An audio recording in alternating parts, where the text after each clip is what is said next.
नमस्कार मेरी प्यारी यूट्यूब की लॉयल फैमिली, मैं हूं मिस्टर एक्स और आज के इस जबरदस्त पॉडकास्ट में आपके लिए गांव की बहुत ही भयानक और डरावनी कहानी लेकर के आ चुका हूं। साथियों, शहरों के अंदर रहने वाले लोग आज भी भूत प्रेत और पैरानॉर्मल चीजों को नहीं मानते हैं, लेकिन गांवों के अंदर ये चीजें बहुत सारे लोग मानते हैं और उन पर यकीन भी करते हैं, क्योंकि गांव के अंदर ऐसी कई घटनाएं लोग अपनी आंखों से देखते हैं। आज की कहानी हमें एक ऐसी ही लड़की ने शेयर की है जिसने अपनी आंखों से अपने नानी के घर में ये सब चीजें होते हुए देखी थी। उस लड़की का नाम है तारा। तारा वैसे तो शहर में रहती है और वो भी इन चीजों पर यकीन नहीं करती जब तक कि वो अपनी आंखों से इन चीजों को देख नहीं लेती। जब वो 10-12 साल की थी तब अपने नानी के घर में गई हुई थी और वहां पर उसने अपनी आंखों से देखा कि एक चुड़ैल का वास्तव में कितना भयानक रूप होता है और किसी भी आम इंसान को बर्बाद करने के लिए वो किस हद की नीचता तक जा सकती है। जिस चुड़ैल को तारा ने अपनी आंखों से देखा था, उसने मर्यादा की सारी सीमाओं को लांघ दिया और जो घिनौना कार्य उसने उस घर में किया, उसे सुनकर आपकी भी रूह कांप जाएगी। उस चुड़ैल ने जो भयानक कृत्य किया वो शायद अगर आप अपनी आंखों से देख लें तो किसी को कह भी नहीं पाए, लेकिन तारा ने बहुत ही हिम्मत करके हमारे साथ ये स्टोरी शेयर की है। तो साथियों, स्टोरी को शुरू करें उससे पहले मैं आपको याद दिला दूं कि अगर अब तक भी आप हमारी लॉयल फैमिली के मेंबर नहीं बने हैं तो चैनल को सब्सक्राइब करके इस रिश्ते को दिल से मजबूत कर लीजिए, ताकि आप हर रोज शाम को ऐसी कहानियों का आनंद ले सकें और आपको बहुत कुछ जानने को मिले। और फिलहाल मैं जो भी लोग कहानी सुन रहे हैं वो जल्दी से अपना एक प्यारा सा कमेंट जरूर कर दे, ताकि आखिर में मैं अपने लॉयल फैमिली मेंबर्स के नाम ले सकूं। अब इस पूरी कहानी को मैं चाहता हूं कि आप तारा के पर्सपेक्टिव से ही सुने। नमस्कार साथियों, मैं हूं तारा। आज मेरी उम्र लगभग 27 साल की हो चुकी है और मैं शहर में रहकर एक कॉल सेंटर में जॉब करती हूं। मैंने अपने जीवन की बहुत कम उम्र में ही ऐसी भयानक चीजों को देख लिया था और इसी वजह से मैं उन चीजों को इग्नोर नहीं कर सकती, क्योंकि यह सब मैंने अपनी आंखों के सामने घटित हुआ देखा है। मेरे साथ काम करने वाले कई कर्मचारी हैं। अगर मैं उनको ऐसी कहानी बताती हूं तो वो कहते हैं कि यह केवल कहानियां हैं, ऐसा रियल में नहीं होता है। लेकिन वो क्या जाने कि जो मैंने देखा है, अगर वो देख ले तो शायद उस सदमे से पूरे जीवन भर नहीं उभर पाए। और ऐसा ही हुआ था मेरे भैया और भाभी के साथ, जो आज तक उस हादसे से उबर नहीं पाए हैं। अब नानी का घर किसे नहीं भाता। मुझे भी अपने ननिहाल से बहुत लगाव था। मुझे याद है गर्मी की छुट्टियां पड़ते ही मैं ननिहाल जाने की जिद पकड़ लेती थी, पर उस खौफनाक हादसे के बाद अब उतना चाव नहीं रहा। जाती हूं तो वजह बस नानी है, उनसे बहुत प्रेम जो है। आज से 15 साल पहले की बात है। मेरी उम्र तब 12 साल की थी। गर्मी की छुट्टियां चल रही थी और मैं हमेशा की तरह अपने ननिहाल पहुंच चुकी थी। मेरे बड़े मामा मुझे लेने आए थे। जब हम मेरे मामा के घर पहुंचे तो देखा कि पड़ोस के घर में शादी की तैयारी चल रही थी। अभी हम कार से उतरे भी नहीं थे कि पड़ोस की सीता काकी मिली और बोली, अरे आ गई नानी की लाडो, और मुझे अपने गले से लगा लिया। वह आगे बोली, तुझे भी आना है कल, समझी? और यह कह के वह चली गई। कितनी खुशी थी उनकी आवाज में, पर किससे पता था कि कल जो होने वाला था उससे उनका परिवार ही नहीं अपितु लगभग पूरा गांव प्रभावित होने वाला था। मेरी खूब आवभगत हुई और गर्मी होने की वजह से हम छत पर कूलर लगा के उसके सामने खाट बिछा के सोते थे। मैं और नानी एक साथ और मामा के दोनों बच्चे एक साथ, जो कि मेरे हमउम्र ही थे और हमारी खूब निभती थी। अगला दिन शादी की धूमधाम में निकल गया और अनिल भैया बारात लेकर चले गए। अब सबको इंतजार था भाभी के आने का, जिनकी खूबसूरती की सबने बहुत तारीफ सुनी थी। बारात आई तो सुबह के 5 बज रहे थे और सब चल दिए नई दुल्हन का मुखड़ा देखने। जैसे ही भैया की कार में से भाभी ने कदम बाहर रखा, बहुत से कुत्तों की एक साथ रोने की आवाज आई, जो भोर के इस समय आना लगभग नामुमकिन सी बात थी। गांव की औरतों ने अपशकुन है, अमंगल है, ऐसा कहना शुरू कर दिया। पर जैसे ही आरती की थाल लेकर काकी सामने आई, नई बहू पीछे हट गई और इधर उधर देखने के बाद छलांग मारकर पहली मंजिल पर बने अपने कमरे में कूद गई और किवाड़ बंद कर ली। उसके साथ ही वहां मौजूद हर शख्स लगभग चीखें मारता हुआ वहां से भाग गया और काकी तो बेहोश ही हो गई। मुझे खुद जब होश आया तो हम छत पर अपनी खाट पर थे। सबके चेहरे पर डर था और मेरा दिल तो कुछ अधिक ही छोटा था, इसलिए मैं अपनी नानी से चिपटी हुई थी। मामला साफ था कि ये किसी भूत प्रेत का ही चक्कर था, जिसकी पुष्टि नई बहू के कमरे से आने वाली भयंकर हंसी कर रही थी। रह रहकर वह हंसी गूंजती और हम हतप्रभ रह जाते। सुबह के 7 बजे जब मंदिर से पवित्र आरती के बोल आने लगे, तब नई दुल्हन के कमरे से भी आवाजें आना बंद हो गया। हिम्मत करके अनिल भैया और गांव के कुछ युवकों ने दुल्हन के कमरे का दरवाजा तोड़ दिया, पर शर्म के मारे सब बाहर भाग गए। उनके शरीर पे एक भी कपड़ा नहीं था। अनिल भैया ने भागकर भाभी को कपड़े पहनाए व हम सब जो शोर शराबे की आवाज से पहले ही वहां पहुंच चुके थे। अनिल भैया ने आवाज लगाकर बाकियों को भी अंदर बुलाया। भाभी की आंखें बंद थीं, पर दाद देनी पड़ेगी भगवान की भी, जिसने ऐसी मूर्ति घड़ी थी। गुलाबी रंगत, बड़ी आंखें और धरती को छूते उनके बाल। सच में बहुत खूबसूरत थी खुशबू भाभी, पर इस समय ऐसे बेहोश थीं कि पानी की पूरी बाल्टी का भी कुछ असर नहीं हुआ।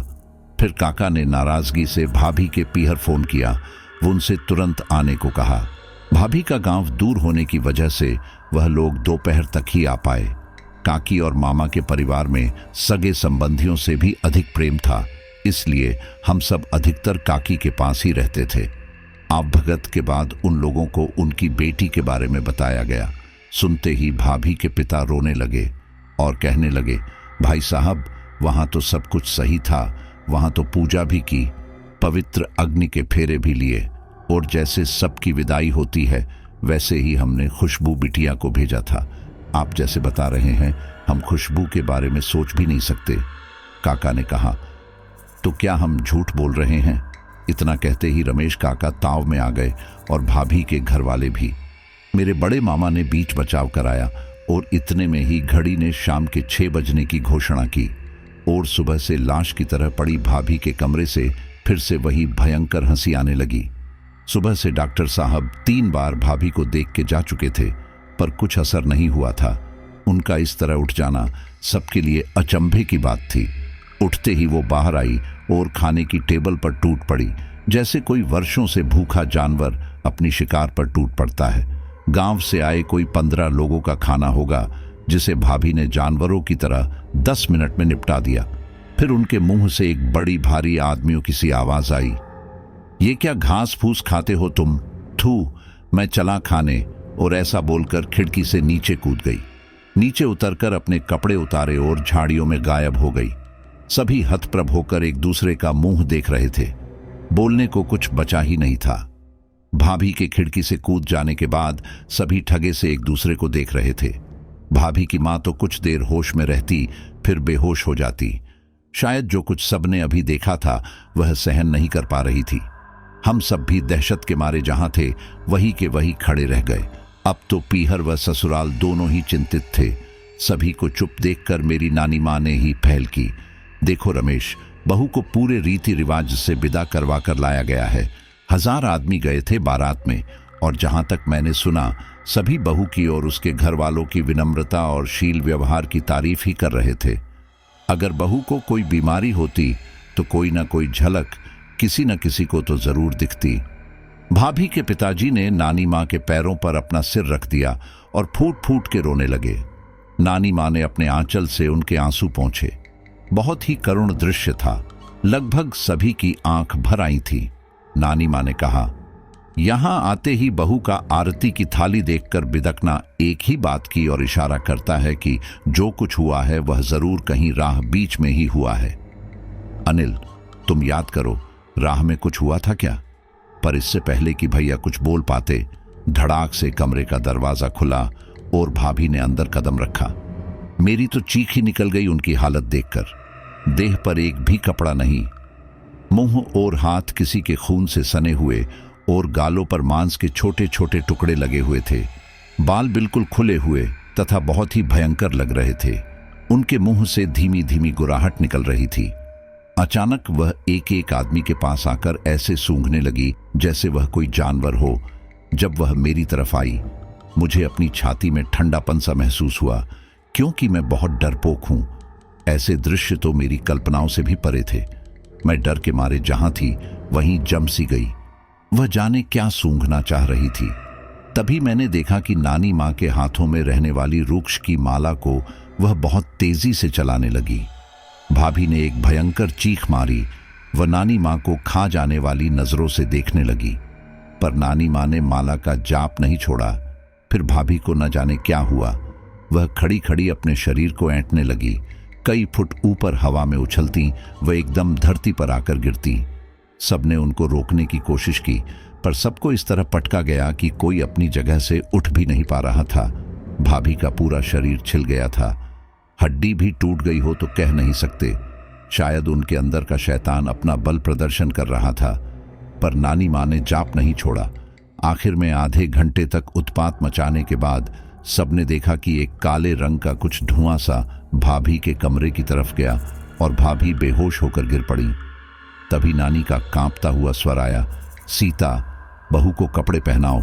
सभी औरतें एक झटके में उस असहाय नारी की अस्मत ढकने में लग गई और मैंने देखा नानी की आंखों में डर और उनके कांपते होंठ, कांपते हाथ। सोचकर भी डर लगता है, यदि नानी जाप छोड़ देती तो हम सबका क्या हाल होता। घर की महिलाएं भाभी को अंदर ले गईं और उनके कपड़े पहनाने में लग गईं। हम सभी बालक बाहर अपनी नानी माँ के पास बैठ गए। नानी माँ ने काका से कहा, रमेश बेटा, अपना दिल मजबूत कर ले और घर वालों से भी कह दे कि इन सब की आदत डाल ले। अब सब नानी माँ के मुंह की ओर ताक रहे थे। फिर नानी ने मेरे मामा से कहा, बेटा अबीर, तुम एक काम करो, अभी के अभी बनारस चले जाओ और वहां दशमेश घाट पर एक साध्वी अंजना मिलेंगी। उनको अपने कुल का परिचय देना और कहना कि मुझे उनकी बहुत जरूरत आन पड़ी है। उनको अपने साथ लेकर ही आना। मामा ने कहा, ठीक है, और घर की तरफ चल दिए। पर नानी माँ ने कहा, बेटा बहुत संभाल के जाना और किसी भी तरह की मुसीबत हो तो महादेव का ध्यान करना और 2 दिनों में वापस आने की कोशिश करना।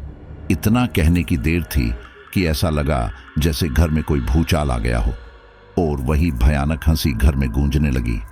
15 मिनट बाद जब सब हाथ जोड़कर भोलेनाथ को याद करने लगे, वह तूफान अपने आप शांत होता चला गया।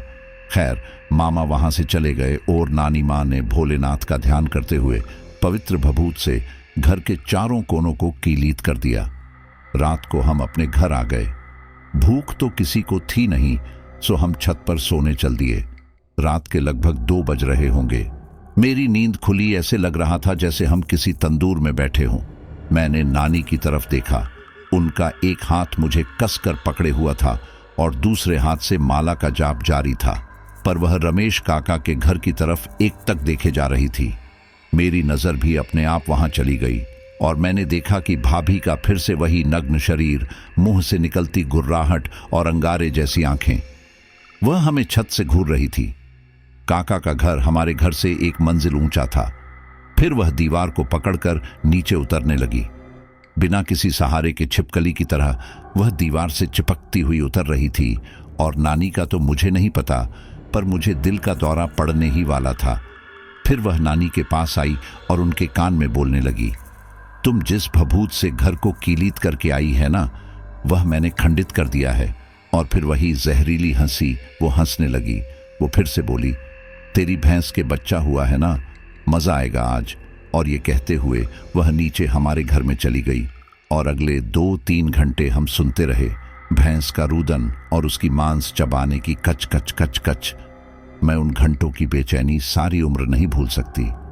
सुबह हुई और घर के पास ही मंदिर होने के कारण शंख और घंटियों के साथ महादेव की आरती की आवाज आने लगी और एक बार फिर दिखा वही काला धुआं रमेश काका के घर की तरफ जाता हुआ। मामी के चीखने की आवाज ने हमारी तंद्रा तोड़ी और हम नीचे भागे। नीचे बहुत ही भयंकर दृश्य था। भैंस के 1 दिन के बच्चे की लाश क्षत विक्षत हाल में पड़ी थी। हम तीनों बच्चों की हालत बहुत खराब हो रही थी।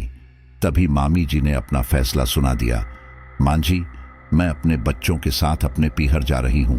मैं इस डर के माहौल में नहीं रह सकती। और वह अपने पैर पटकते हुए चली गई। तभी नानी ने मुझे सीता काकी को बुलाने भेजा। मैं उनके घर गई तो वहां सभी मुहन लटका के बैठे थे। भाभी का रात से कुछ अता पता नहीं था। मैंने कहा काकी से कि चलो घर नानी बुला रही है, भाभी हमारे घर पर है। इतना सुनते ही सब हमारे घर की तरफ दौड़े। जब हम घर पहुंचे तो नानी माँ भाभी को कपड़े पहना रही थी। फिर आज मैंने पहली बार देखा कि भाभी होश में थी। वह नानी के गले से लगकर जोर जोर से रोने लगी। मेरी नानी ने उन्हें अपने आंचल में ले लिया। दरअसल ये कमाल था गंगा जल का, जिससे नानी ने उनको स्नान करवाया और पिलाया था। भाभी ने उठ के सबके पैर छूने की कोशिश की, पर वह चल नहीं पाई और गिर गई। अनिल भैया ने उनको चारपाई पे लिटा दिया। शायद ये पहली बार था शादी के बाद जब भैया ने भाभी को और भाभी ने भैया को देखा था। आज वह इतनी मासूम लग रही थी जैसे छोटा सा बालक। नानी माँ ने उनको कहा, बेटा याद करके बताओ क्या कुछ हुआ था, शादी के दौरान या बाद में, जो कुछ अजीब हो, क्योंकि 2-3 दिन से तुम बहुत अजीब बर्ताव कर रही हो। भाभी ने कहा, मां जी शादी तक सब ठीक था, विदाई पर भी मैं सामान्य महसूस कर रही थी, पर जब हम बारात के साथ वापस लौट रहे थे तो राह में एक गांव पड़ता है चिरौड़ी। वहां बारात कुछ समय के लिए रुकी थी। सभी मेहमान कुछ खाने पीने और फ्रेश होने के लिए उतर गए। मेरा भी कार में बैठे बैठे मन भारी हो रहा था, तो मैं वही एक पेड़ के नीचे बैठ गई। उसके बाद से लेकर अब तक मुझे कुछ याद नहीं है मैंने क्या किया। माँ जी, मुझे ऐसा क्यों लग रहा है कि मैंने बहुत गलत कुछ किया है। भाभी ने इतनी मासूमियत से पूछा कि मैंने भागकर उनको गले लगा लिया।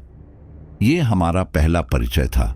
मुझे नहीं पता था कि भाभी का शुभ चिंतक उस अनजान आत्मा का सबसे बड़ा शत्रु था, और अब नानी के साथ साथ शायद उसे मुझसे भी नफरत हो रही थी। भाभी का बदन तवे की तरह तप रहा था। सीता काकी उनको घर ले गई। अनिल भैया को आज कुछ राहत मिली थी भाभी को ठीक ठाक देखकर। भैया बहुत रौबदार लगते हैं। भाभी अगर सुंदर थी तो भैया भी कुछ कम नहीं थे, पर उनको क्या पता था कि यही सुंदरता उनकी जान की दुश्मन बन जाएगी। मेरी उम्र इतनी बड़ी भी नहीं थी कि सभी बातें समझ जाऊं, और इतनी छोटी भी नहीं थी कि कुछ न समझे। भाभी के इस तरह कपड़े उतारकर घूमने की वजह से भैया और उनके परिवार का काफी अपमान पहले ही हो चुका था। एक हमारे घर को छोड़कर अधिकतर लोग काका की हंसी लेते थे। दुनिया के इस क्रूर रूप से मैं पहली बार तब रूबरू हुई थी। खैर, दोपहर में मामी ने बैग पैक कर लिया और उनके भैया लेने आ गए। मुझसे भी खूब कहा गया कि मुझे मेरे घर पहुंचा दिया जाएगा और मैं भी उनके साथ चलूं, पर मैंने नानी का आंचल नहीं छोड़ा और उनके साथ जाने से साफ मना कर दिया। कुछ ही देर में वह सब चले गए और रह गए मैं, नानी और वो। घर पर मैं और नानी अकेले रह गए थे। मामा के कल तक वापस आ जाने की आशा थी, और मामी की पता नहीं कब, जो इस कठिन घड़ी में मेरी नानी माँ को अकेला छोड़कर चली गई। खुशबू भाभी आज ठीक ही लग रही थी। काकी दोपहर के खाने का आमंत्रण देने आई थी। मैं और नानी जब काकी के घर पहुंचे तो सारा परिवार बहुत खुश था। भाभी गहनों से लदी हुई छम छम करती पूरे घर में घूम रही थी। बहुत सुकून मिला भाभी को ऐसे देखकर। भैया की तो नजरें ही नहीं हट रही थी। सब भैया को छेड़ रहे थे। दोपहर से जैसे जैसे शाम हुई, सबका दिल धड़कने लगा कि जाने क्या देखना पड़ जाए, पर ऐसा कुछ नहीं हुआ। हम सब लड़कियों ने भैया का कमरा सजाया, पर उस समय इन बातों का मतलब नहीं पता था। भैया की बहनें उनसे नेग मांग रही थी और कह रही थी कि वरना हम भाभी को हाथ भी लगाने नहीं देंगे। तब मैं भाग के भाभी के गले लग गई थी कि कोई क्यों हाथ लगाएगा भाई हमारी भाभी को, और सब बहुत हंसे थे। कितने दिनों के बाद उस घर में हंसी गूंजी थी। गांव में सब जल्दी सो जाते हैं। रात के 8 बज रहे होंगे। मैं और नानी माँ घर आ गए। कल रात के हादसे के बाद आज छत पर सोने की हिम्मत नहीं हो रही थी, इसलिए हम नीचे ही सो गए। मामी और बच्चों के बिना घर खाने को आ रहा था। ये नानी के चेहरे से साफ दिख रहा था, पर फिलहाल हम सबको एक ही बात का इंतजार था, और वह था अबीर मामा और साध्वी अंजना का। कई दिनों की बेआरामी की वजह से मुझे नानी माँ के हाथ पर सिर रखते ही नींद आ गई। बहुत रात बीतने के बाद एकदम कुत्तों के रोने की आवाज से मेरी नींद खुली। मैंने नानी माँ की तरफ देखा तो वह सो रही थी। शायद वह थक गई थी। तभी मुझे अपने माथे पर किसी की बर्फ जैसी ठंडी अंगुलियों का आभास हुआ। मेरी तो धड़कन ही रुकने वाली थी। मैंने नजर उठाकर देखा तो वही थी खुशबू भाभी, खुले बालों में व बिना कपड़ों के। उसकी आंखें आग बरसाने को तैयार थी। वो खाट के पाए के पास बैठी थी। फिर उसने मेरी गर्दन पर अपना हाथ कसना शुरू कर दिया। मेरी आवाज ही नहीं निकल रही थी। और हैरानी की बात यह थी कि उसकी कान फाड़ने वाली आवाजों के बाद भी नानी उठ नहीं रही थी। बड़ी चिंता रहती है तुझे इसकी, है ना? दिन में 10 बार हाथ जोड़ने जाती है। उसके मुंह से ये बात सुनकर मैं बड़ी हैरान हो गई, क्योंकि मैं मंदिर में चुपचाप अकेली जाती थी और भगवान के सामने प्रार्थना किया करती थी कि मेरी खुशबू भाभी को ठीक कर दे। और ये बात मेरे अलावा किसी को नहीं पता थी। भाभी की दुर्दशा देखकर मेरा जब मन करता, मैं मंदिर जाकर उनके लिए प्रार्थना कराती थी। उसने गरज कर पूछा, बोल, अब जाएगी? मेरे मुंह से बोल नहीं निकला। और ये बुढ़िया, मेरा गला छोड़कर उसने नानी की तरफ हाथ बढ़ाया। पर मुझे बहुत हैरानी हुई जब मैंने देखा कि मैंने उसके दोनों हाथों को नानी की तरफ उठने से पहले ही पकड़ लिया था। यह जानने के बावजूद भी कि मैंने किसके हाथ पकड़े हुए हैं, मुझे डर नहीं लग रहा था। मुझे बस नानी को बचाना था, किसी भी कीमत पर। उस दिन मैंने सीखा कि सबसे बड़ा डर होता है जब हमारा कोई अपना किसी मुसीबत में हो। बस उसे किसी भी हाल में बचाना ही सबसे बड़ा डर होता है। उसने फिर से वही जहरीली हंसी हंसना शुरू कर दिया। उसके बाद उसने दोनों हाथों से मेरे बाल पकड़े और मुझे खाट से उठाकर दूर फेंक दिया। फिर वह रेंगते हुए मेरे पास आई और एक साथ कई तमाचे मेरे मुंह पर जड़ दिए। आज तक किसी की ऊंची आवाज भी नहीं सुनी थी मैंने। मेरी मनोदशा तो आप लोग समझ ही सकते हैं। फिर वह मेरी छाती पर चढ़कर बैठ गई और जोर जोर से हंसने लगी। पर उसके थप्पड़ इतने जोरदार थे कि इससे पहले मैं उसकी ओर क्रीड़ाएं देखती, मैंने अपनी सुध बुद्ध खो दी। मुझे यह भी नहीं पता था कि मैं जिंदा हूं या मर गई। तारा बिटिया उठो। मुझे अपने चेहरे पर पानी के छींटे महसूस हुए और मैंने आंखें खोलकर देखा। सामने तकरीबन 40 साल की एक महिला थी। मेरा सिर नानी की गोद में था। भाभी का रणवस्त्र शरीर धरती पर पड़ा था। वह मामा पीठ फेरे बाहर खड़े थे। मुझे होश में देखकर नानी ने भाभी को ढकाव मामा की मदद से खाट पर लिटा दिया। कुछ देर बाद रमेश काका का पूरा परिवार हमारे घर पर एकत्रित हो गया। तभी साध्वी अंजना मां बोली, अबीर के आने का आभास मुझे पहले ही हो गया था काकी। नानी मां को वह काकी कहती थी। वो आगे बोली, इसलिए मैं इसे स्टेशन पर ही मिल गई थी। हमारा आज यहां पहुंचना बहुत जरूरी था। कुछ अहित की आशंका मुझे पहले से ही हो रही थी। आज इस बिटिया के सिर पर काल सवार था। फिर उन्होंने सबको बताया कि कैसे वह प्रेत मुझ पर सवार था और मुझे मारने ही वाला था कि तभी अंजना मां ने भाभी के बाल पकड़कर कुछ मंत्र कहे और वह प्रेत चला गया, भाभी के शरीर को लाश बनाकर। पर खतरा अभी टला नहीं था। वह दुष्टात्मा कुछ देर के लिए ही गई थी, वह कभी भी वापस आ सकती थी। साध्वी अंजना ने कहा, सबसे पहले तो मुझे उस आत्मा को वापस बुलाना होगा, जिससे मैं ये जान सकूं कि आखिर उसकी मंशा क्या है। मैंने रुआंसे स्वर में कहा, मगर आप उसे बुलाएंगी कैसे? वो बहुत दुष्ट है। अपनी मर्जी से आता है, अपनी मर्जी से जाता है, भाभी की इज्जत का तमाशा बनाकर। उन्होंने अनिल भैया से पूरा वृतांत सुना और रास्ते में बेरी के पेड़ के नीचे बैठने से लेकर अब तक का भाभी का बर्ताव शायद उनके समझ में आ गया था।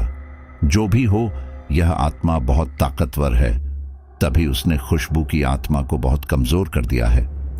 फिर उन्होंने भाभी के माथे पर हाथ रखकर कुछ मंत्र बुदबुदाए और हम सब ने देखा एक प्रकाश पुंज भाभी के माथे के बीचों बीच, जहां महिलाएं बिंदी लगाती हैं, वहां चमका और भाभी ने आंखें खोल दी।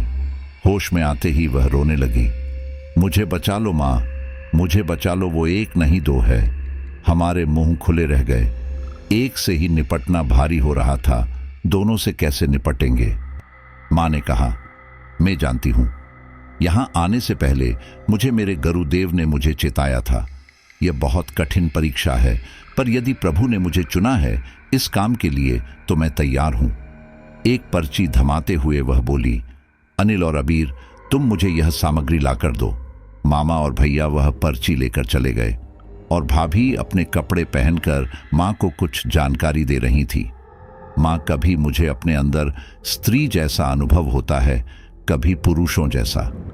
मैं नहीं समझ पा रही हूँ मेरे साथ क्या हो रहा है। मैं जब से उस बेरी के पेड़ के नीचे बैठी हूँ तब से सब अजीब हो रहा है।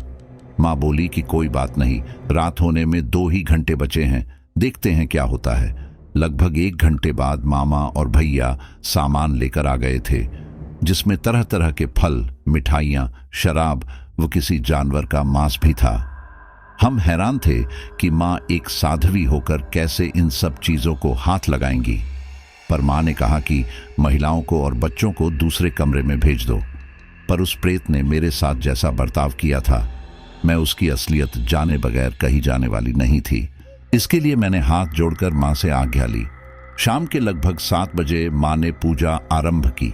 आत्मा को बुलाने से पहले वह शमशान घाट गई माथा टेकने, और वहां से आकर ही उन्होंने पूजा आरंभ की। लाई गई सभी सामग्री उन्होंने थाल में सजाकर रख दी।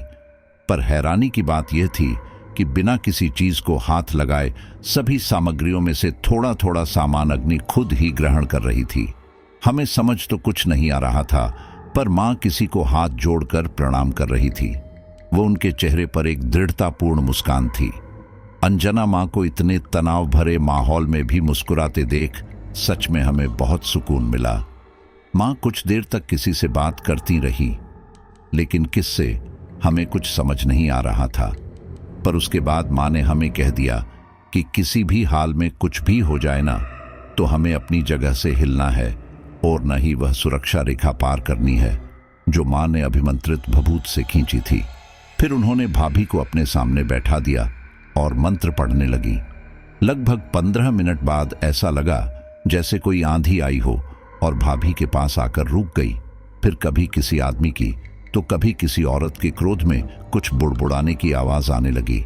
फिर माँ ने इशारे से उन्हें बैठने जैसे सा आदेश दिया। भाभी के शरीर में हलचल हुई और वो हंसने लगी। फिर से वही जहरीली हंसी। माँ की कड़क आवाज आई, खबरदार। जैसे ही उन्होंने अपने कपड़े उतारने की कोशिश की और माँ ने भाभी का हाथ ऐंठ दिया। फिर भाभी ने बड़े ही बेहूदे तरीके से सामने पड़ी सामग्रियों को खाना शुरू कर दिया। जब वह सब कुछ खा चुकी तो माँ ने उसे अपना परिचय देने को कहा। पहले आवाज आई एक आदमी की जो बहुत गरज गरज के अपने आप को कोई अघोरी तांत्रिक बता रहा था। वह धमकी दे रहा था कि माँ का कोई तरीका काम नहीं आएगा। उसे भाभी का शरीर पसंद था, इसलिए वो रास्ते में पड़ने वाले शमशान के पास से भाभी के साथ चला आया। दूसरी आवाज आई एक औरत की जो बड़ी ही मधुर थी। उस मदमाती आवाज के साथ भाभी उठ खड़ी हुई। वह हमारे सामने जो सुरक्षा रेखा थी वहां आकर खड़ी हो गई। वहां आकर वह अनिल भैया को देखकर बहुत बुरे व अश्लील इशारे करने लगी। अपने ही शरीर को बहुत बुरी तरह नोचती व भैया को अपनी बाहों में बुलाती। उन इशारों का मतलब तब तो नहीं पता था मुझे, पर आज सोचती हूं तो रूह कांप उठती है मेरी। माँ ने कहा, वापस आ इधर। फिर वो इठलाती हुई वापस वहीं जाकर बैठ गई। माँ ने उससे पूछा, तू कहाँ से चली आई, बता। हमारी जिंदगी के सबसे बड़े खतरे से माँ ऐसे बात कर रही थी जैसे वह उन्हें कुछ समझती ही न हो। भाभी के अंदर से आवाज आई, यह लड़की बेरी के पेड़ के नीचे बैठी थी। मैं तो वहां कई सालों से बैठी थी। तभी यह जो कटीला छोकरा है ना, उसने भैया की तरफ इशारा किया, वहां आया और मैं इतने बांके जवान को यूं ही नहीं जाने दे सकती थी, इसलिए मैं इस लड़की के साथ चली आई। मैं इसके साथ रोज सुहागरात मनाती और इसे पता भी नहीं चलता। पर यह नास पीटा तांत्रिक जाने कहां से आ गया और मेरी सुहागरात मन ने नहीं दी। अब मुझे संतुष्ट करके भेजोगी या यूं ही, यह तुम्हारी मर्जी। फिर दोनों की आपस में लड़ने की आवाज आने लगी। भाभी उस समय पागलों जैसी हरकत कर रही थी। माँ ने उन दोनों शैतानी रूहों से पूछा कि वह अपने आप चली जाएंगी या उन्हें जबरदस्ती करनी पड़ेगी। माँ ने उन लोगों को शमशान की माटी से बांध रखा था। इस समय माँ जो वचन देती, माँ को मानना पड़ता, और अगर वह प्रेत देते तो उन्हें भी मानना पड़ता। और अगर मैं यह सब अपनी आंखों से न देखती तो मैं यह सब कभी भी सच नहीं मानती। फिर माँ ने अपने झोले में से काले रंग का एक धागा निकाला और उसे अपने पांव और भाभी के पांव के अंगूठे से बांध दिया। फिर वह भाभी पर भभूत गिरने लगी। हर बार उस तांत्रिक की भयानक चीखें निकलती और वह नहीं जाऊंगा चिल्लाता। मां की हर कोशिश के साथ वह और उग्र होकर दिखाता। भाभी कभी हाथों पर चलती तो कभी दीवार पर जा चिपकती। हम सब तो बेहोश होने ही वाले थे, पर अनिल भैया के चेहरे से पता चल रहा था कि इस समय वह कितने दुखी थे। अंत में भाभी थक हार के बैठ गई और वह शैतान रूह भी। फिर मां बोली, मैं यह करना तो नहीं चाहती थी, पर तूने मुझे मजबूर कर दिया है। इतना कहकर उन्होंने आंखें बंद की और करीब आधे घंटे बाद हमारी आंखें फटी रह गईं, जब 4 बिल्कुल काले रंग की नंग ढड़ंग खुले बालों वाली औरतें वहां जाने कहां से प्रकट हुईं। उन्हें देखते ही उस तांत्रिक की चीख निकल गई, पर मां ने उन्हें दोनों हाथ जोड़कर प्रणाम किया और उन चारों ने भाभी के शरीर में हाथ डालकर एक गला सड़ा सा दूसरा शरीर निकाला और उसे वहीं बैठकर चारों तोड़ तोड़ कर खाने लगी। मेरा दिमाग बेहोश होना चाहता था, पर दिल नहीं मान रहा था कि मैं कोई भी घटना छोड़ूं। मां के चेहरे पर दृढ़ता थी और उस तांत्रिक की चीखें धीरे धीरे उन महिलाओं में ही कहीं विलीन हो गई। उस तांत्रिक की रूह को खाने के बाद उन औरतों ने अंजना मां की ओर देखा। मां ने उन्हें प्रणाम किया। वह आंख बंद करके उन्हें वापस भेजने के मंत्र पढ़ने लगी। उन्होंने जाने से पहले एक नजर भरकर बेहोश पड़ी भाभी की ओर देखा और फिर गायब हो गईं।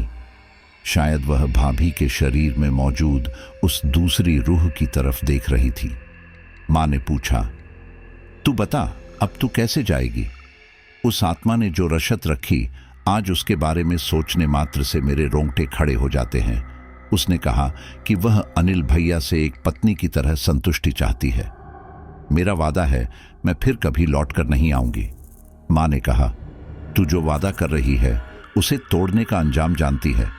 वो बोली, हाँ मैं जानती हूं। मां ने कहा, मैं इस शमशान की माटी के बंधन से बंधी हुई हूं। अनिल, यह आत्मा जो तुमसे करने को कह रही है वो तुम्हें करना होगा। इतना कहकर मां ने अग्नि के सामने हाथ जोड़े। वह अपने और भाभी के पांव के अंगूठे पर जो धागा बांधा था उसे खोल दिया और कहा, जा और जाकर तैयारी कर, और हां खबरदार, जो किसी को कोई हानि पहुंचाने की सोची तो। इतना सुनते ही भाभी किलकारियां मारती हुई अपने कमरे में चली गई। हम सब भी बाहर आंगन में बैठ गए। सीता काकी ने नानी मां और मामा से अनुरोध किया कि आज रात हम वहीं रुकें। फिर सबने देखा कि 16 श्रृंगार किए हुए भाभी बहुत मदमाती चाल में बाहर आईं। वो बिल्कुल ऐसी लग रही थी जब शादी करके वह इस घर में आई थी। फिर वह अनिल भैया का हाथ पकड़कर अपने कमरे में ले जाने लगी। भैया ने मां की तरफ देखा और मां ने हां में सर हिलाया। भैया चुपचाप उसके साथ चले गए। उनके जाते ही मां और नानी ने अपना जाप शुरू कर दिया और बाकी सब चाय पीने लगे। मुझे उस समय तो समझ नहीं थी कि भीतर आखिर हो क्या रहा है, पर आज सोचती हूं तो बहुत डर लगता है, ये सोचकर कि भैया के दिल पर क्या बीती होगी। सुहाग रात, वो भी एक प्रयत्न के साथ। खैर, किसी तरह वह रात भी बीती। सुबह जब मेरी आंख खुली तो भाभी सबके लिए चाय बना रही थी। मां पूरे घर को कीलीत कर रही थी और अनिल भैया मामा के साथ बैठे थे। उन्हें देखकर लग रहा था जैसे किसी ने उनका सारा खून चूस लिया हो। मां ने कहा, सभी मेरी बात सुनो, खुशबू को अब कुछ भी याद नहीं है।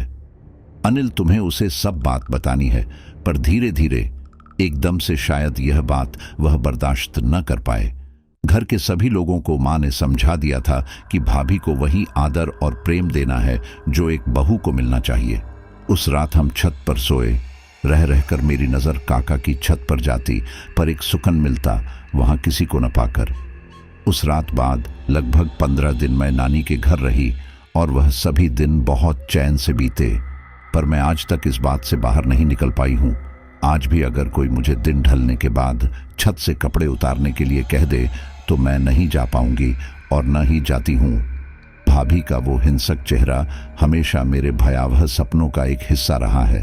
खैर, मेरी छुट्टियां खत्म हुई और मैं अपने घर आई। फिर मेरा दशहरे की छुट्टियों में जब जाना हुआ तो पता चला कि भाभी खुशखबरी सुनाने वाली है। कितने खुश थे सब।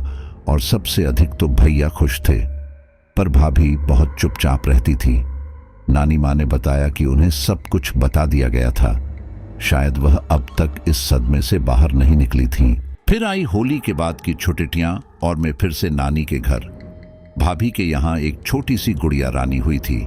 वह बहुत सुंदर थी, एकदम अपनी माँ जैसी। हम सब उसके साथ खूब खेलते। 21वें दिन भाभी के यहाँ हवन और दावत थी। सभी औरतें नाच गा रही थीं। काकी माँ भाभी को जैसे ही लेने आई, उनका रंग रूप एकदम बदलने लगा। आंखों से अंगारे बरसने लगे और उन्होंने न आव देखा न ताव। उस 21 दिन की गुड़िया का पैर पकड़ा व उसे धरती पर ऐसे पटका कि उस मासूम का सर धरती पे कई हिस्सों में टूटकर बिखर गया। इसके आगे अपने होश में रहना मेरे लिए मुमकिन न रहा। सभी औरतें वहां से चीखती चिल्लाती हुई भागी और मैंने देखा था अपनी बंद होती हुई आंखों से भाभी को अपने ही अंश को खाते हुए। वह रात एक बेहद भयंकर खौफ की थी, एक दिलो दिमाग को झकझोर के रख देने वाले दृश्यों की। वह बारी बारी से सबके पास जाती, जिसके साथ जैसा मन में आ रहा था वैसा बर्ताव करती, पर उसके क्रोध के पात्र थे अनिल भैया। वह क्रोध में फुफकारती जाती और बड़ी भयंकर आवाज में भैया से कहती कि तूने तो वचन दिया था कि मेरे अलावा तू कभी किसी से प्रेम नहीं करेगा, फिर तेरे घर यह लड़की कैसे हुई बता। वह गरज कर बोल रही थी। उसने फिर बड़े गुस्से में कहा, मैंने केवल यह घर छोड़ा था, तुझे नहीं। वह सामने पेड़ देख रहा है, वही था मेरा ठिकाना। हम सब ने देखा कि भैया के कमरे की खिड़की के सामने जो पेड़ था, मतलब वही उसका ठिकाना था। उसने कहा, मैं रात दिन वहां से तुझे देखती थी कि तू कैसे अपना वादा निभा रहा है। और तभी उसने कई जगह अपने शरीर पर चाकू से वार कर लिए। फिर सुनाई दी भाभी की चीख और उसकी हंसी का मिश्रित स्वर। भैया को वह अभी तक कई बार उठाकर पटक चुकी थी। उनकी हालत ऐसी हो गई थी कि उनसे उठा भी नहीं जा रहा था। मैं कुछ होश में कुछ बेहोशी में सब देख पा रही थी, पर भय इतना था कि दिलो दिमाग दोनों सुन्न पड़ चुके थे। फिर वह मेरी नानी और काकी से बोली, आज तू घर की लीद करना भूल गई ना? मैं तो कब से इस मौके का इंतजार कर रही थी। पोती के आने की इतनी खुशी कि तू अपनी रक्षा करना ही भूल गई। मेरा अवचेतन मन उस समय भी भैया भाभी की पीड़ा देखकर रो रहा था। मैं समझ नहीं पा रही थी कि इन सब में इनका कसूर क्या था। क्या सुंदर होना कोई अभिशाप है? पोती का नाम सुनते ही सबके दिलों में एक टीस सी उठी। हंसती खेलती गुड़िया, बेचारी के साथ क्या किया इस पिशाचिनी ने। मैंने नानी माँ की ओर देखा। उनकी माला आज नहीं थी उनके हाथ में, पर होंठ निरंतर जाप में व्यस्त थे। उन्हें देखकर मैंने भी याद किया, अपने प्रभु को उनके सामने विनती की यह सब उपद्रव बंद करने की, पर उसका साहस तो बढ़ता ही जा रहा था। उसने एक एक करके अपने कपड़े उतारने शुरू कर दिए। भैया ने उसके सामने बहुत हाथ जोड़े, पर वह नहीं मानी और रणिवस्त्र होकर घूमने लगी। पहले गुड़िया और अब पत्नी का यह बर्ताव भैया की पीठ तोड़ने के लिए काफी था। सब ने अपनी नजर नीची कर ली। सहसा मुझे याद आया कि माँ ने जाने से पहले कुछ भभूत जैसा काकी को दिया था और कहा था कि यह भोलेनाथ की सिद्ध की हुई भभूत है, बहुत जरूरत पड़ने पर ही इसका इस्तेमाल करना, और वह काकी के घर के मंदिर में हमेशा रखी रहती है। पर मंदिर दूसरे कमरे में था और उठने का अंजाम शायद मौत भी हो सकता था। पर मुझे उस समय अपना डर भैया भाभी के दुख से बड़ा नहीं लगा और मैंने उठकर दौड़ लगा दी। सीधे मंदिर के सामने जा खड़ी हुई। वह भभूत उठाई और भागकर वह पूरी थाली उस पर उड़ेल दी। पर मेरा दुर्भाग्य था कि वह पीछे हट गई और थाली नीचे फर्श पर गिर गई। मेरी सांसें थम गईं और भय के मारे मुझे लकवा सा मार गया। उसने अपनी अंगारे जैसी आंखें मेरी तरफ घुमाई, उनमें पुतलियां तो थी ही नहीं। फिर वह मेरी तरफ बढ़ने लगी। अपनी बर्फ जैसी ठंडी उंगलियों से मेरा गला पकड़ा और उठाकर दीवार पे मार दिया। मेरा सिर बुरी तरह घूम रहा था और मैं संभल भी नहीं पाई थी कि फिर से उसने मुझे उठाया और दूर दरवाजे तक फेंक के मारा। मेरा सिर किसी के पैरों पे टकराया। मैंने ऊपर देखा तो माँ थी, माँ अंजना, यानी कि एक बार फिर किसी अनिष्ट की आशंका उन्हें खींच लाई थी यहाँ तक। मान गई थी मैं उस अनंत ईश्वर को आज। माँ को देखते ही उसे सांप सूंघ गया, पर तुरंत वह फिर फुफकारते हुए बोली, पहले इसने तोड़ा अपना वचन, मुझे मजबूर होकर आना पड़ा। भैया ने शायद उस रात उससे पीछा छुड़ाने के लिए उससे कह दिया होगा कि वह केवल उससे ही प्रेम करेंगे, और उस रूह ने उसे वचन मान लिया। उसके प्रतिशोध की आग उसे और ताकतवर बना रही थी। वह मां का भी डट कर मुकाबला कर रही थी। उसने दीवार पर उल्टे लटकते हुए कहा, आज मैं तेरे काबू में नहीं आने वाली। मां करती भी तो क्या, इस वक्त न तो कोई सुरक्षा घेरा था और न ही कोई इंतजाम। वो फिर बोली, आज मैं जाने वाली नहीं हूं। मां ने कहा, तुझे जाने की जरूरत भी नहीं है, तू तो यहां से घसीट कर ले जाई जाएगी। वो बोली, किसकी इतनी हिम्मत है जो ले जाएगा मुझे यहां से? मां ने कहा, तुझ जैसी बुरी बलाओं को खत्म करने वाली तेरी मां।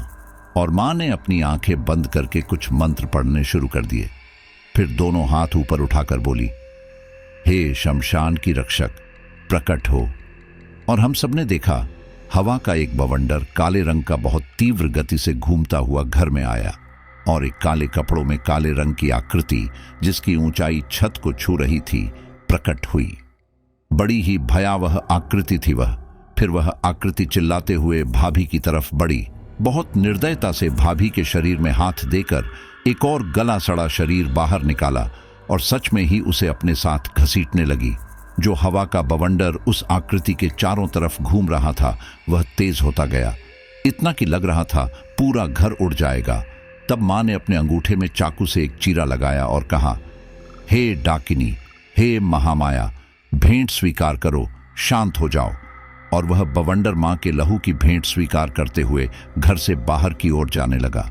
उस रूह के गले सड़े शरीर की धज्जियां उड़ चुकी थीं। उसका कहीं नामो निशान नहीं था। मां ने कहा, सीता, बहू का हुलिया ठीक करो। मैंने शमशान की ताकतों को जगा दिया है, उन्हें शांत करना होगा। जाते जाते वह मेरे शरीर पर हाथ फेर गई और मेरे शरीर में कहीं दर्द का नामो निशान न रहा। हम सब ने अपना हुलिया ठीक किया। नन्ही गुड़िया का शत विक्षत शव शमशान में ले जाकर उसका अंतिम संस्कार किया गया। पूरा गांव उस नन्ही सी गुड़िया के लिए रो रहा था। शमशान से आने के बाद मां ने भाभी को सामने बैठाकर एक हवन किया और कहा कि अपना मनोबल बढ़ाएं। फिर उन्होंने बताया कि वह 2 दिनों से शमशान में ही थीं। उन्हें पहले ही आभास हो गया था, इसलिए वह पहले ही अपनी पूरी तैयारी के साथ आई थी उस रूह का मुकाबला करने। मैंने मन ही मन कहा, धन्य हो मां, तुम धन्य हो। इस बात को आज इतने साल बीत चुके हैं, पर भैया भाभी को मैंने कभी हंसते हुए नहीं देखा। उनमें से कोई भी इस सदमे से बाहर नहीं निकला आज तक। भाभी अपने कमरे में ही रहती है अधिकतर। मैं जब भी नानी के घर जाती हूँ तो उन्हें उदास वैसे ही शून्य में ताकती हुई पाती हूँ। काकी का घर बहुत सूना लगता है। गांव के किसी भी घर से किसी भी शुभ काम के लिए लोग उन्हें बुलाने से डरते हैं। भाभी भी अपना अंश खोने के बाद इतना डर गई कि मुझे लगता है दोबारा उन्होंने कोशिश ही नहीं की।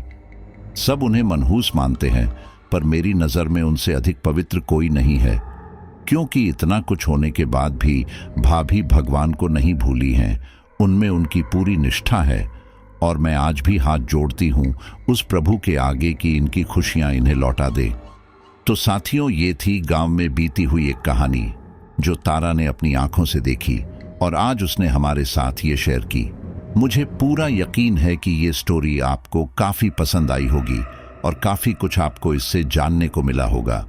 काफ़ी कम लोग होते हैं जो आखिर तक कहानी को सुनते हैं, लेकिन अगर आपने आखिर तक कहानी को सुना है तो लिखिए, हम हैं मिस्टर एक्स की लॉयल फैमिली जो आखिर तक सुनते हैं पूरी स्टोरी। इससे मैं समझ जाऊंगा कि आपने स्टोरी अंत तक सुनी है और आपका नाम अगली स्टोरी में ज़रूर लिया जाएगा।